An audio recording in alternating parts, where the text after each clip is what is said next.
প্রিয় দিনী ভাই ও বোনেরা, আজ আমি কোরআনের আয়াত থেকে এমন একটি পাওয়ারফুল আমলের কথা বলবো, যে আমলটি দূর থেকে করবেন, আপনার প্রিয় মানুষের নাম ধরে, খোদার কসম সে ব্যক্তি আপনাকে ভালোবাসবে, আপনার জন্য ছটফট করবে, আপনার সাথে যোগাযোগ করার জন্য ছটফট করবে। এই আমলটি কিভাবে করতে হবে, কোন সময় করতে হবে এবং কতবার পড়তে হবে, এই নিয়মটি আমি আজকের এই ভিডিওতে বলবো ইনশাআল্লাহ। তাই অনুরোধ করছি, প্রিয় মানুষকে পেতে চাইলে ভিডিওটি শেষ পর্যন্ত দেখতে থাকুন এবং নতুন হয়ে থাকলে চ্যানেলটি সাবস্ক্রাইব করে পাশেই থাকুন, যাতে আমল ও দোয়ার ভিডিও আপনার কাছে পৌঁছে।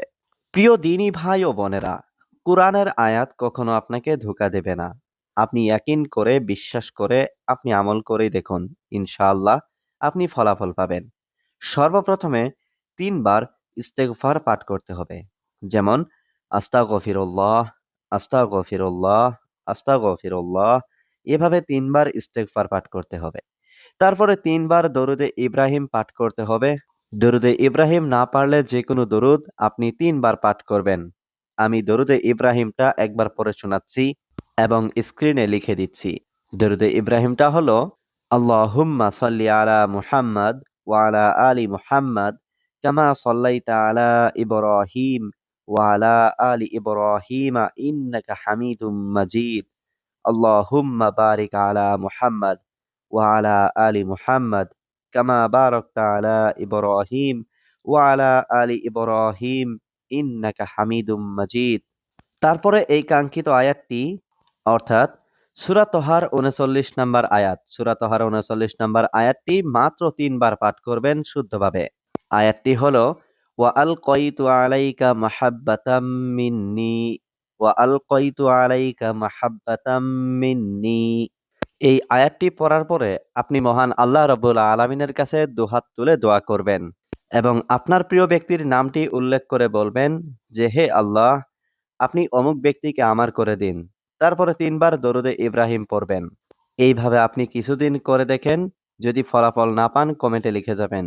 প্রিয় দিনী ভাই ও বোনেরা, সম্পূর্ণ ইয়াকিন ও বিশ্বাস রেখে এই আমলটি করবেন, ইনশাআল্লাহ আপনি ফলাফল পাবেন। প্রিয় দিনী ভাই ও বোনেরা, সতর্কমূলক একটা কথা বলছি। মহান আল্লাহ রাব্বুল আলামিন আপনার আমার দোয়া তখন কবুল করেন যখন মহান আল্লাহ রাব্বুল আলামিনের কাজ আমরা করি। অর্থাৎ আমরা যদি মহান আল্লাহ রাব্বুল আলামিনের একটা দুটা কাজও মেনে চলি, তাহলে কিন্তু আপনি মহান আল্লাহ রাব্বুল আলামিনের প্রিয় হতে পারেন। যেমন আমরা যদি হালাল পথে চলি, আমরা যদি মহান আল্লাহ রাব্বুল আলামিনের হুকুম আহকাম মেনে চলি, যেমন আমরা যদি ৫ ওয়াক্ত নামাজ না পড়ি, তাহলে কিন্তু আমরা যতই ভালো কাজ করি না কেন, মহান আল্লাহ রাব্বুল আলামিনের কখনো প্রিয় পাত্র হতে পারবো না। তাই আমাদের চেষ্টা করা দরকার যে আমরা কিভাবে মহান আল্লাহ রাব্বুল আলামিনের প্রিয় হতে পারবো, বা মহান আল্লাহ রাব্বুল আলামিন কিভাবে আমাদের উপর রাজি ও খুশি হবে।